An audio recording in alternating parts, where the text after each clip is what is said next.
Brush fillings can be level or crimped, whether they are synthetic or wire. Level filaments are straight.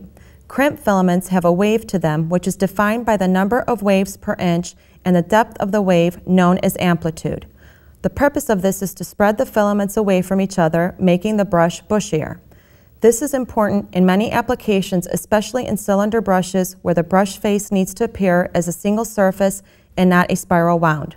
Level fillings keep the filaments closer and are better suited for applications such as providing a weather seal or machine guard.